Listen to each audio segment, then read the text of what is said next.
Puis on a la question d'Émilie. La question Mhm. d'Émilie, elle écrit selon vous, Pascal et Coralie, pourquoi l'homme donne plus facilement de la présence à l'autre qu'il ne se l'offre à lui-même? Pourquoi ce décalage entre offrir et recevoir? D'où ça vient?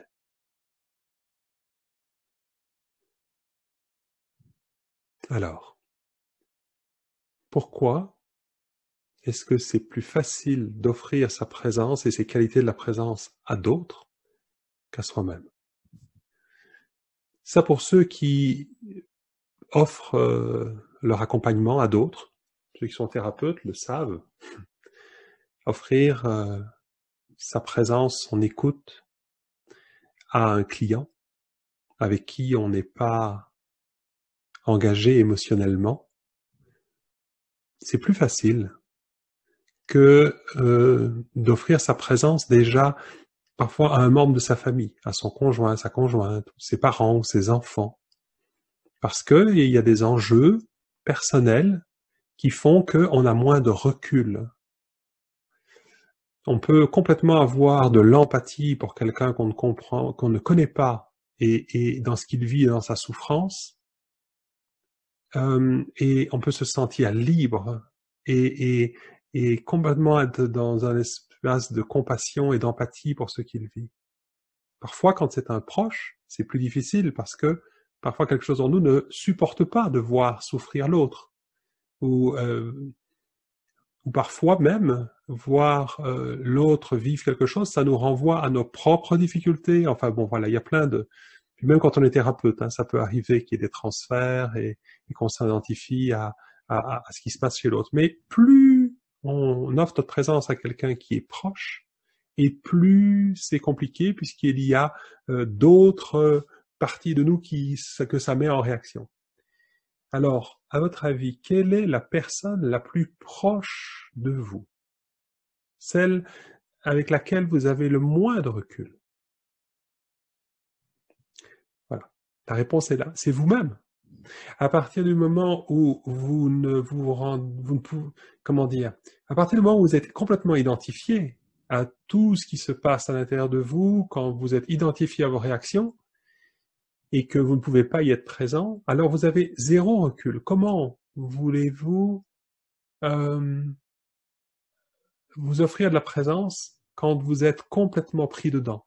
C'est la raison pour laquelle, d'ailleurs, on fait appel à des thérapeutes pour que eux nous offrent ce recul, nous offrent ce miroir, ce reflet, pour nous aider à mieux nous voir nous-mêmes et à mieux nous comprendre nous-mêmes. Donc, le processus de focusing de la relation intérieure est un processus dans lequel, justement, on va dans un premier temps, en entrant en présence dans tout le corps, élargir l'espace. Vous voyez, on amène dans nos ancrages une présence non seulement au corps, mais à tout ce qu'il y a autour. Vous voyez, pour ne pas être collé à « je sens quelque chose dans mon thorax qui est crispé là », bon, ou qui se sent oppressé. C'est sûr que si je suis concentré là-dessus, ben ça donne encore plus d'espace à ce quelque chose, ça donne encore plus, je dirais, d'importance à ce quelque chose.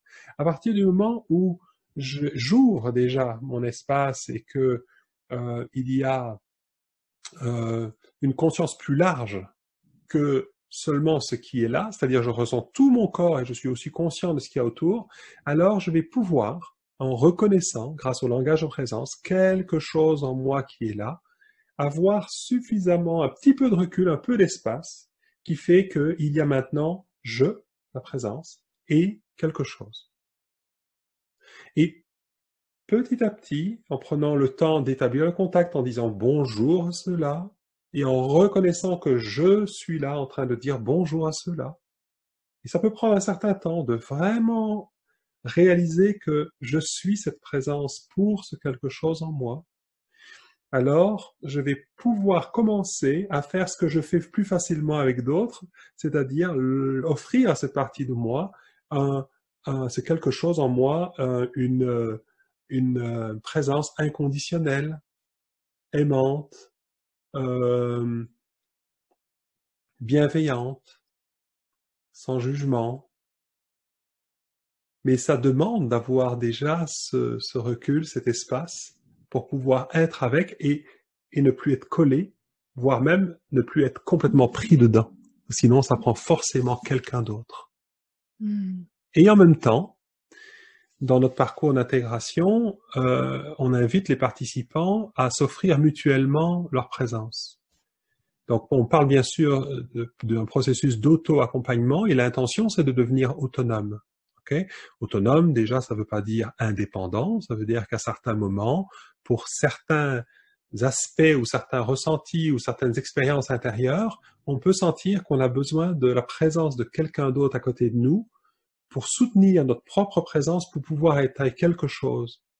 Mais le fait de pratiquer comme ça à deux fait que quand c'est mon tour de recevoir cette présence, je peux sentir les bienfaits de la présence pour moi et en moi. Et quand c'est moi qui offre ma présence à quelqu'un, alors en conscience, je nourris la conscience de la présence que je suis. C'est-à-dire, c'est en offrant ma présence à l'autre que je fais grandir cette conscience de la présence en moi, à partir de laquelle je vais petit à petit pouvoir devenir mon propre compagnon en présence.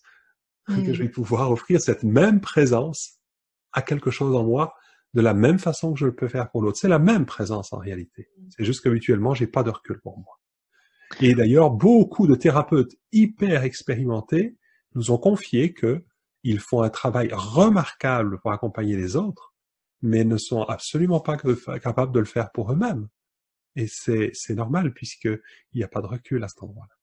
Et c'est pour ça que dans notre parcours qu'on a construit, en fait, on a un processus sur 3 années de formation. Hein.